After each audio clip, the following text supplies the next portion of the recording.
What is Alzheimer's disease?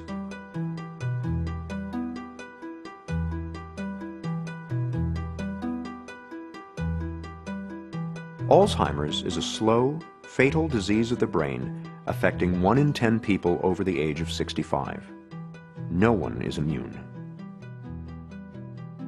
The disease comes on gradually as 2 abnormal protein fragments called plaques and tangles accumulate in the brain and kill brain cells. They start here in the hippocampus, the part of the brain where memories are first formed. Over many years' time, the plaques and tangles slowly destroy the hippocampus, and it becomes harder and harder to form new memories.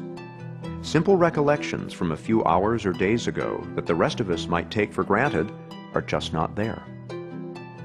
After that, more plaques and tangles spread into different regions of the brain, killing cells and compromising function wherever they go. This spreading around is what causes the different stages of Alzheimer's. From the hippocampus, the disease spreads here to the region of the brain where language is processed. When that happens, it gets tougher and tougher to find the right word. Next, the disease creeps toward the front of the brain, where logical thought takes place. Very gradually, a person begins to lose the ability to solve problems, grasp concepts, and make plans. Next, the plaques and tangles invade the part of the brain where emotions are regulated. When this happens, the patient gradually loses control over moods and feelings. After that, the disease moves to where the brain makes sense of things it sees, hears, and smells. In this stage, Alzheimer's wreaks havoc on a person's senses and can spark hallucinations. Eventually, the plaques and tangles erase a person's oldest and most precious memories, which are stored here in the back of the brain. Near the end, the disease compromises a person's balance and coordination, and in the very last stage, it destroys the part of the brain that regulates breathing and the heart. The progression from mild forgetting to death is slow and steady, and takes place over an average of 8 to 10 years. It is relentless and, for now, incurable. Helping your family, friends, and neighbors to better understand Alzheimer's will reduce stigma, improve care, and even help the fight for a cure. Thanks for helping to do your part. Learn more at www.aboutalz.org.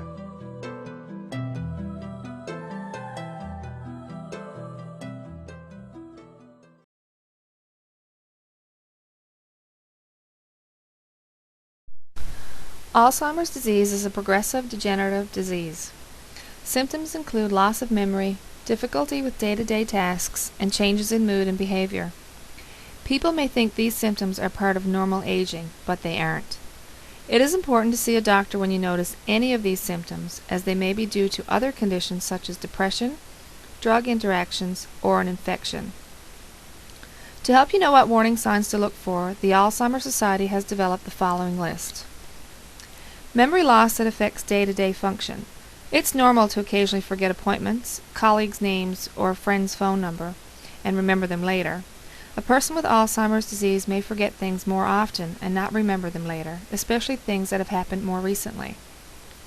Difficulty performing familiar tasks.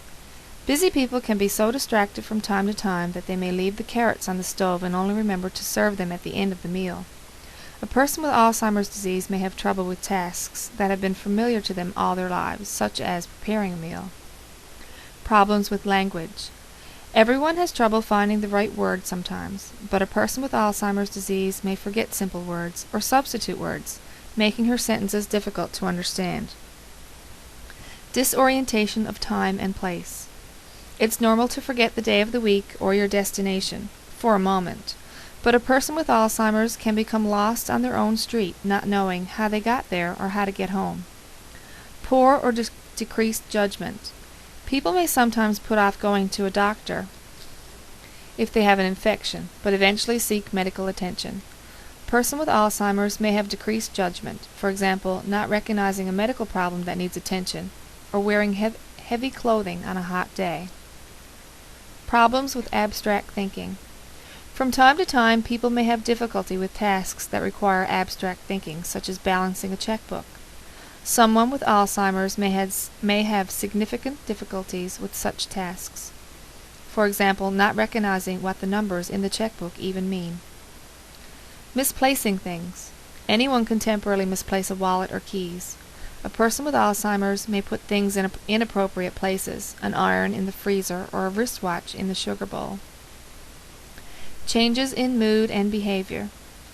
Everyone becomes sad or moody from time to time. Someone with Alzheimer's can exhibit varied mood swings, from calm to tears to anger, for no apparent reason.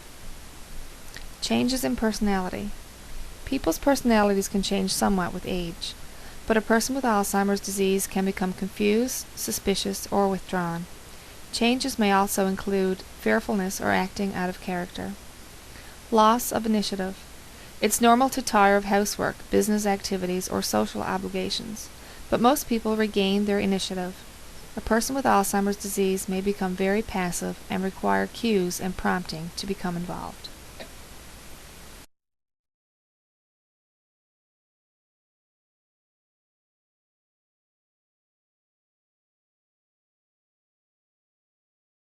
Do you like working with computers and media? Would you like to learn how to be a video editor and use state-of-the-art technology? We are recruiting volunteers and need your help to keep Hbtv running. Call 885-3040 and speak to somebody at the CYN to become a member of the Hbtv crew. The Community Youth Network is pleased to announce that Camp Connect program, previously held on Saturdays, will now be held on Thursdays from 3 to 5. If you're in grades 4 to 6, you're welcome to attend from 3 to 5 on Thursdays.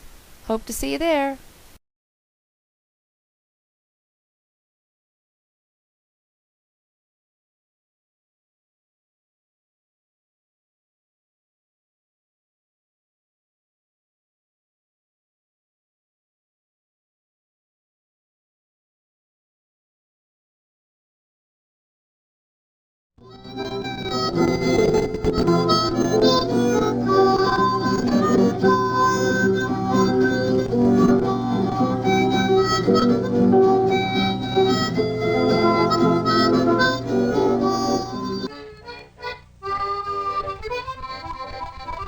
During the 1940s, there was not much fishing for cod out of Harbour, Breton, on the south coast of the province. However, many of the men from the community served as dorymen aboard the fishing schooners from Lunenburg, Nova Scotia. In nearby communities, there was an active shore trawl fishery, especially on the islands Brunette and Sagona. After several years of work by an industrial development committee, in the late 1950s, a salt fish plant was set up in Harbour, Breton, to be operated for a few years by the government until BC Packers established a processing plant and brought in 6 draggers to supply it. This fitted well into the government's development plans for the area, for Harbour, Breton was to become a reception centre for the people resettled from nearby communities. While some of the people went to work on the draggers and in the fish plant, many, especially the Sagona men, brought with them their traditional fishery. Leonard Snook was one of these.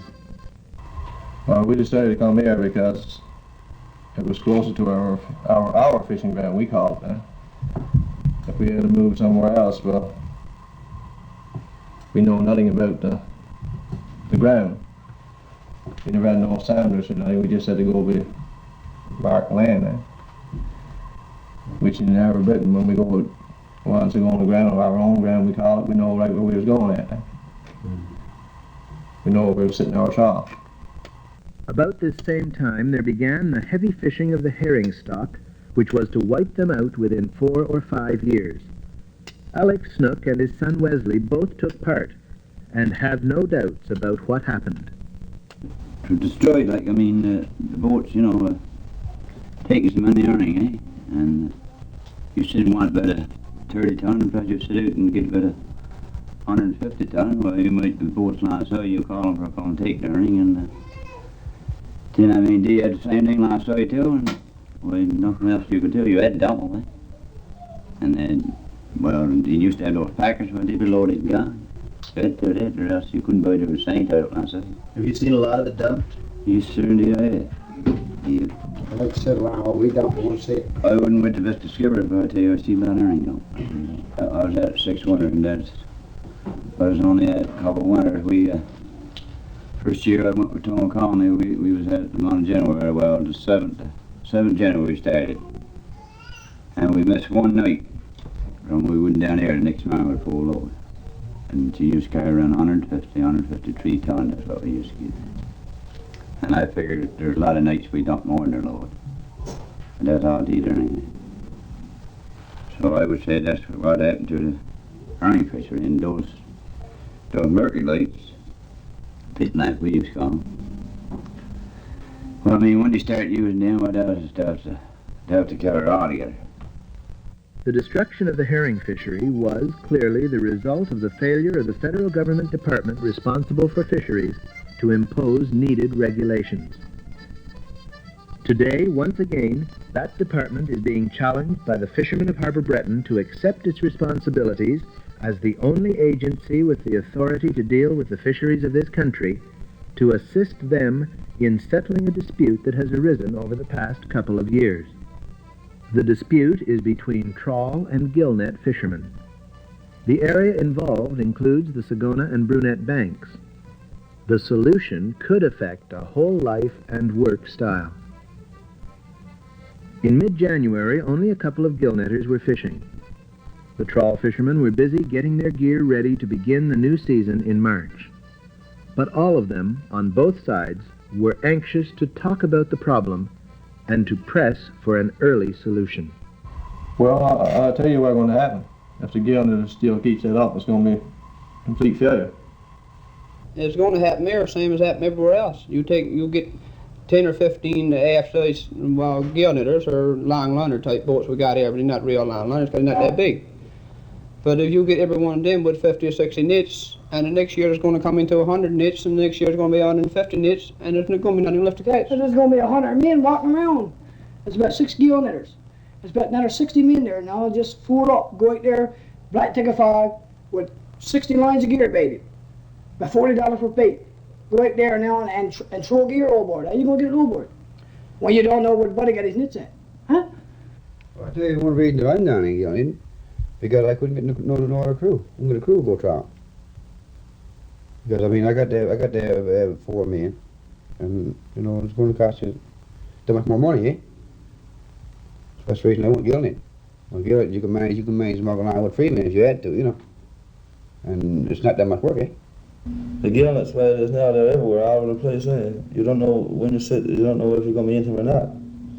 If they only take a certain area for the using, until it's so bad. The way it is now, I mean, it's just everywhere. I mean, there's no way you can keep clear of them. Well, we had the area dried up, eh? I mean, for a Brunette thing, and also more ground besides, eh? So, my dad decided we used the ground in the summertime and let the gillnetters go out in the wintertime, so nobody wouldn't agree with that, eh? So we wanted gillnets completely all together, so we wanted gillnets completely all together, eh? Took right off the ground altogether. All right. If you say no more gillnets in the areas, what about the places where the gillnet fishermen? There's no more trawl in that area, or the trawl fishermen keep on fishing the area that the gillnet fishermen fishing to? There, you looked at that side. I wanted the hook and line fishermen looked at that side of the story. The place where we always made a living, my grandfather and my father before that, his father, you know, hundreds of years, and I always fished trout, and 2 or 3 boats come in there and drive us out of it. You know? I don't mean to say, well, it's our own ground. Well, nobody don't own the ground, I suppose, but you know, we consider it that way. You know? We always fished there for hundreds of years. Well, I didn't, but I mean, hundreds of years, this one area, and this is why they're trying to drive us out of it. That's all they're doing.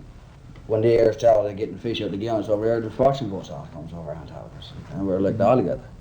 You could clean up the fish, we know, but you take every year now someone is getting a bigger boat, so they must get something to put on to get more fish. You take all them fellas getting big boats and using trawl gear, it's just no fish trawl gear, what they go use nets? They be using nets the same way we will. I wouldn't have them now, and if somebody coming on and give me 100 right now, I'd take them and keep them. Don't want it. Don't want no part of it. Don't want to tell it. We can't afford to go at it, really, you know, because if it goes at it, only another couple, 2 years or 3 years, probably there won't be no fishing for nobody. Everybody got to go to the mainland to make their living. We thought to make a living on gear, why can't you make it, you know, and keep on living on gear? We get all that used gear, and it's only another 2 or 3 years and be all finished. You know, It's gonna be there. but it seems happening everywhere else. You can make and not a good living. You manage to make a half decent living, sure. But why, if you can put something in the water and get more fish and produce more money, so you must do something. You got a boat. You can't keep it tied on. So that's how the trawlmen is saying that gillnet's interfering with the trawl gear. They're not. There's no fisherman out of this place here got in any trouble with gillnets out there this year. No one ever lose no trawl. No one ever lose no nets. Only Donnie lose nets up there, and I think he did lose a few nets. Someone cut mine right fair off in 2 pieces, let it all go. So I took trawl gear and sat over it, and I got it back again. So it was never handed to no one trawl gear, never connected to no one trawl gear. I mean, when you take boats there's somewhere around 23 boats there in Harbour, and all them got you can't have no less than 30 gillnets anyhow. You want 10 in for fishing, getting ready for fishing, 20 out. Well, I mean, that's going to take up a lot of ground. There's only 2 or 3 on the air now at it. And we putters just kicking because we can't get no room for it to sit a bit of gear. So, I mean, what can you do? There's only 3 yet. You'll take another 20 boats, but 50 gallons a boat. You're not going to do it. You're going to clean up works. But that's what we're kicking about. You can't stand there not with a gallons. You ain't got no chance. And I mean, you're strong and put in there so much as you bring in. You really mix away with a lot of fish. Gillnet. There's a whole lot of difference in trawl fish and gillnet fish, I tell you. But what is that difference? Because I'll tell you the difference. A gillnet fish is drowned. And inside that fish is bloodshot. That's the difference. And a trawl fish is not, Trawl fish is the same almost as when he gets on the trawl, but if you just put your hand overboard and take me in there, he's still alive. We sell Fisherpeople our choice fish. The fish that we know that's no good for Fisherpeople. We've taken fish on West Island. We don't throw them fish away. We don't throw away no fish. We salt the fish. And once they go on the salt, they're okay. So there's nothing wrong with fish, just they're soft, in the water they're soft. There one time during the summer again, we was averaging a couple £1,000 of fish or 2,500 pound of fish. That's all day. And once they find out you were getting fish off trial, they go over and take their nets about where there wasn't no fish to and put them right where you took up your trial to. So then you had to go somewhere else, try to look for a spot of fish again. And with the fleet of boats is there, they got a good fleet of boats there now. That's pretty hard to find a spot of fish again. There's a lot of boats. I tell you the problem because there's more going at it. You see, there's more going shore fishing, and they haven't got grounds. They haven't got the grounds fish on. That's just the problem. The gill knitters, I mean, they goes around right around the fishing ground where the inshore hook and line uses, and that's around the cliffy ground. And then therefore the open line, I mean, it's got to go different places. You can't get where you want to go to. You know, the gill knitters got out of the ground to go. There's only 3 gill knitters at it, but they got to use a lot of nets, around 40 or 50 nets, probably more for what I know. Right? Knows how many anyway. And then the open line, it's something they got to go out if the gill knitters still keeps at it. It's going to mean that everybody gets the gill nets, and in 2 years there won't be nothing for nobody. You take 15 or 20 boats with 50 or 60 gill nets apiece, probably more. And it's going to gradually bell up more, probably end up with 100 boats. And you'll put this in a pretty good mess out there. In less than 2 years, I say. That's only what the people are just thinking, that's all. Yeah, that I can understand. It's just It's like me, if this is the first year I got gill nets, so the fish slacked off on the trawl gear, so I got the gill nets to try to pick up a little more fish to try to make a payment on my boat. I just couldn't tie my boat up when the fish got scarce. But all the rest of the people got small boats, so they don't take so much payment as I take for mine.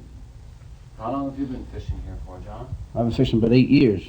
I fished out of Lumberg for 6 years, dory fishing, trawling. So I figured whatever I can make $1, I try to get them. And the smaller boats don't look after that. anywhere from 45 to a 50-foot boat, a 3-end boat using about 25 or 30 tubs of trawl a day. That's what I would call a long liner. But what we call is only more or less a little more better boat than we used to have. One time we had an open boat. A big boat in Harbour, Breton would be no good. Not a 4-handed boat. So you shouldn't go. She'd have to go farther in Harbour, Breton for to get fish. But these kind of boats, what we build now, 2-handed boats. Now they does pretty good. They only goes about 10 to 12 miles. See? And it makes a good goat. And they claim they're pretty good boats, so they tell us.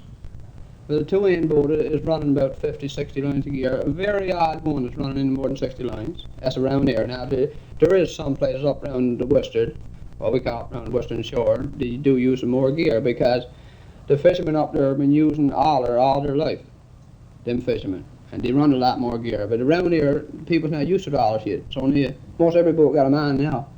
But there's only 1 or 2 been using them this summer.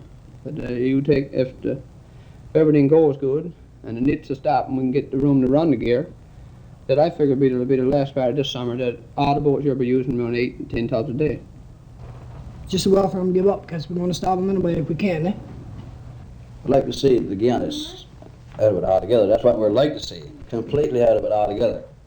Well, if they're going to make a decision for the closing nets off altogether, I don't believe in that. If it's not, I mean, majority's no good. And you got 90% trout fishermen and 10% gill netting, so, I mean, we can't get something done, well, I like to know who can. If we can stop them, we will, you know.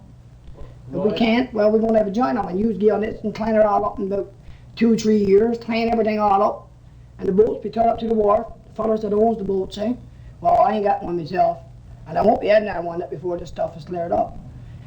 If, you know, we'll see what's going on. If to use the gill nets, fellas can use gear. Well, go gill net and do like he's doing, join them, and use gill nets and clean up the whole ocean. That's what's going to happen out here. You're going to clean up the fishery, a bit of nets. I think myself, that's only bull myself. You know, probably years come you will, but you're not going to get no new fishermen to go fishing there in Harbour Breton right now. No, you can go all over Harbour Breton, you won't get a man here to go fishing with you. No one's interested into it. But after a while, there'll probably be some young guys going in fishing because they're putting ollers on the boat. They don't have all by hand anymore. So if you don't use gill nets and trawl gear all together to get money to put something on your boat, you're not going to get no one to go with you. I'm fishing Nova Scotia for 8 years. Yeah. Since recently I got married there 6 years ago. I'm coming and going, eh? No time with my family, just going and coming. For the past 2 years, I've made good living. Anywhere from $7,000 to $8,000, but that's what we made in the last 2 years. And I figure I got a pretty good home here. We lives on it, and you know, we got everything. So why not the gill netters, you know? Try to realize it and give up their nets. It's only 2 or 3 boats that's all doing it. Give it up and go back to the gill, the trawl.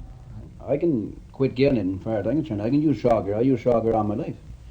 But it don't make sense to bar off the whole area. You can give him an area. But you don't need to burn off here. That man there got about $5,000 or $6,000, probably more than that. He just can't chuck that shore on the wire and say, well, I got to forget it. You can't do that today. Who's going to pay for that? I mean, if you give the man a area, you got a chance to fish. Like a big area they got drawed out there. I think myself it's too big an area. This man ain't got a chance at all. We got the big equipment. He's in a big business with it. Do you think it's possible, though, to make a good living trawling? Yes, sir. We do. And we's only on the slight boats. I mean, we're not oil line fishing. We get everything we want. We make a very good living, huh? Yeah. Last year, I'm not going to say how much we made, but we made enough to pay a damn nice bit of income tax. You don't think you'd do better with gill netting? No, I don't think we do better with gill nets. No way. I never wanted to go out for that in my life. We always made a living at fishing. I'd rather this than any other. Like I say, you got more time home.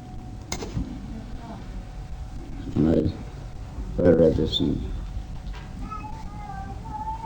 you get more time with your family. You know, I think that's all you're working with your family. Probably go away 18 months a year, like you used to, but still not enough about your family. I don't think you do anyway. You can be home. I can be home down and make half decent living, I say. Get along, fine as kind with my family. So I don't see why she have any other job. And there's only trial, if ever we can get the kill that's cut out altogether, and only trial used there, you'll always make a living there. Always. Guaranteed. I don't see no difference in fishing out there now than what it was when I started. I mean, I would only, well, I fished, that's the man that I started fishing with. He took when I was in summer holidays. I went fishing when I was 13 years old. And that's 17 years ago. And anything, the fishing is just as good, if not better out there now than it was then, ain't you? Yeah, I don't see no difference in 17 years. Well, you're going to see a lot of difference in 2 years if everybody gets kindness. In 2 years, you come back to Harbour, Breton, and you won't see many boats fishing out of this if everybody gets kindness. You'll have no trouble to count them. That dragon outside, we turn everything up. She's getting everything comes. So why can't we get it? But they say you're catching all the mother fish, all the... That's what people claim, they're catching all the mother fish. But you take into, up in McKellum, the people up there have been using nets all their life. And they done better this summer, and our Britain do for the next 2 years. Yeah, every year They make the biggest kind of gear, and they use nothing on the nets. They not use no trial gear whatsoever. So fish goes in Fortune Bay. It goes in. It comes out. We don't catch him going in, we can't catch him coming out. But once it's gone out of Fortune Bay, he ain't coming back no more. Because draggers are already catching. But what are we getting while he's in here? Same bloody thing, yeah. It's only a bay, eh? It's not the same as you was out there. On the Grand Banks or on the Ocean, was it? All the trial fishermen is going to be at nets. Clear the guys who got the small boats, eh? Well, they're going to get bigger boats, they're going to get nets. What's that going to do to the fishery? And they're going to do nothing with it. It'll still be the same thing. It'll be the same thing. It'll still be just the same amount of fish caught, but it might be caught by fewer boats. Sure, it might take it away from a small boat or something like that. But now, if a small boat, you just say for instance, we'll talk about fishing now. We'll talk about fishing. We won't talk about fooling around with it. We'll take a small boat going there and fish for 3 or 4 months a year, right? In a way, he's a fisherman. But that ain't to say that a guy wants to go in fishing and wants to. The organisation of the day is production, isn't it? This is the way we look at it.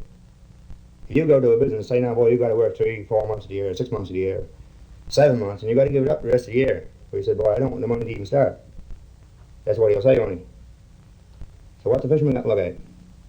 Things are more costly. You're looking for a little better life. Small bit. The open boats, as far as I'm concerned, is going out of style, really, at the time being so. It's going out of style, really, the way we look at it, the way our organisation is concerned. But now, we're not saying you've got to get out of it. This isn't what I say. But he says that I got to get out of it. Now, why do I have to get out of it? Because I'm not supposed to produce it. This is the way it's supposed to be. The way you look at it here. You're not supposed to produce. This is the way you look at it. I think before the federal government comes to us and says, well, you stop yelling at fishing. Sure, there might be a little bit of organization to some of it, yes, but not so much as what we're talking about around here.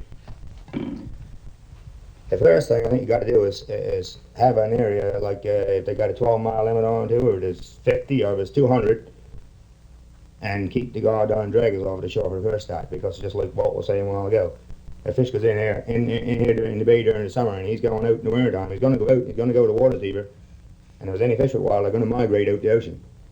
And the dragger out here ready to pick it up. No matter if it's a mile from Brunet, if it's 2 miles from Brunet, or if it's 10 miles from Brunet, and if the bait's out there, he's going to be where the bait is going, the fish is going to be. And he's not going to get back no more. It's just as well to catch him in here as to catch him outside. I'm sure of that.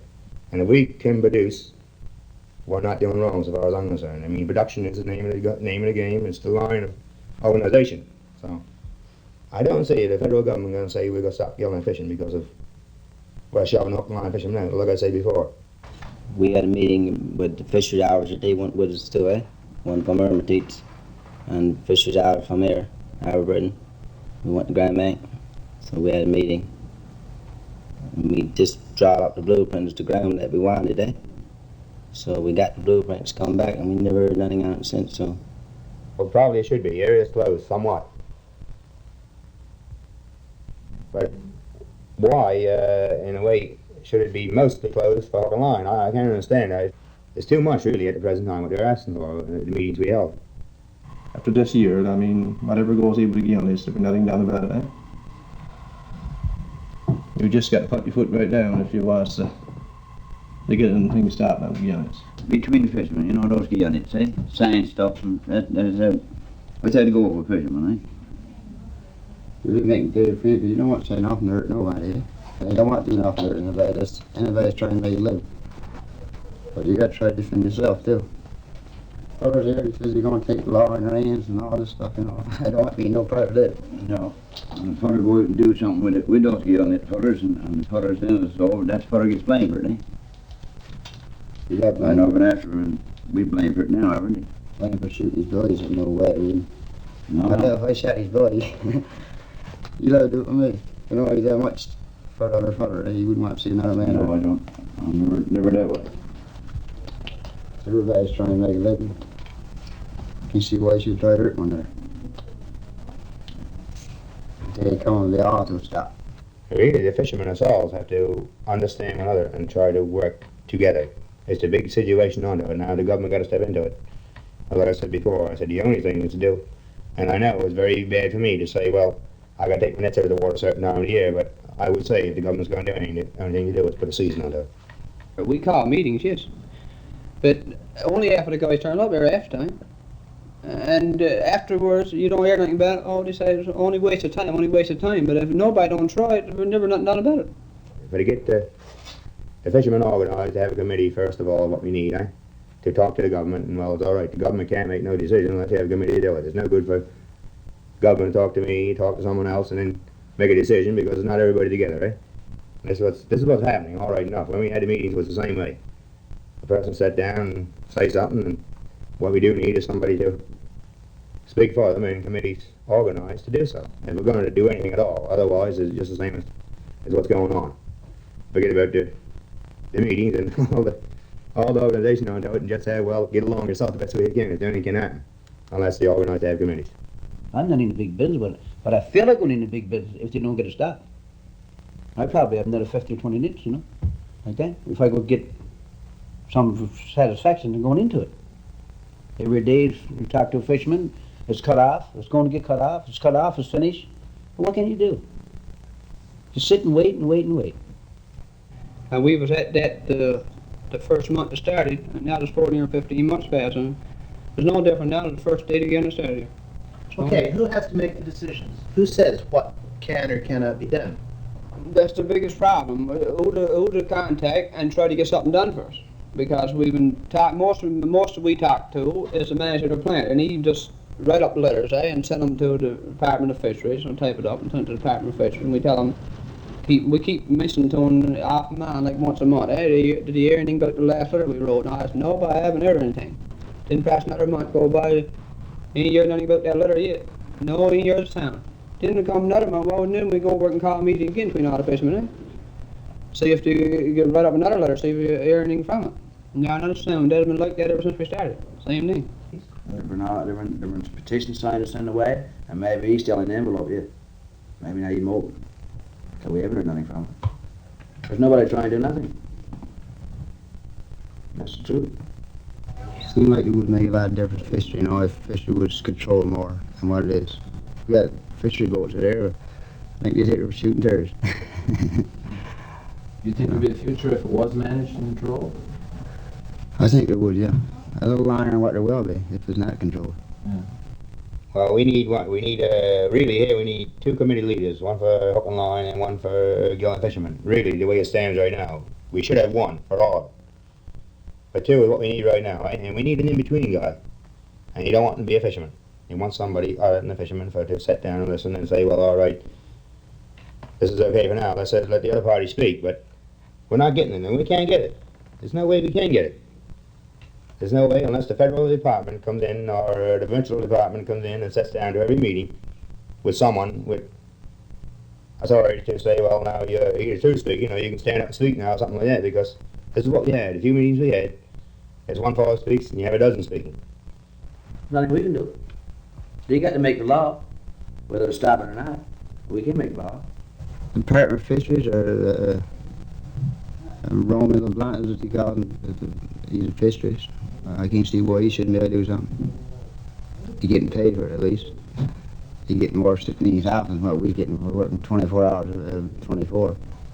So he should be able to do something. He's not coming up with an answer very fast. I don't think there's too many in the government really interested in fishery. And not on this coast anyway, that's for sure. We've been just about 2 years now, I guess. Yeah, about 2 years trying to do something about it. One or the other go fishing, get on nets, or the crawfish. Still no answer.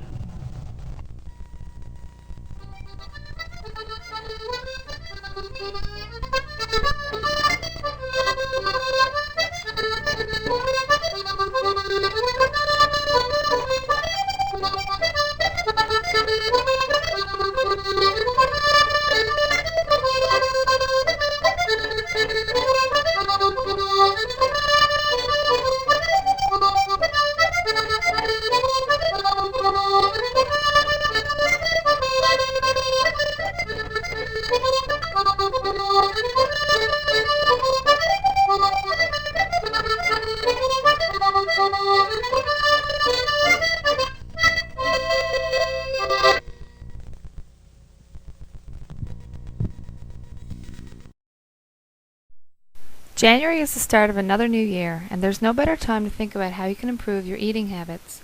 Simple steps like having breakfast every day, eating more fruits and vegetables, and drinking enough milk can make a huge difference in your health and well-being.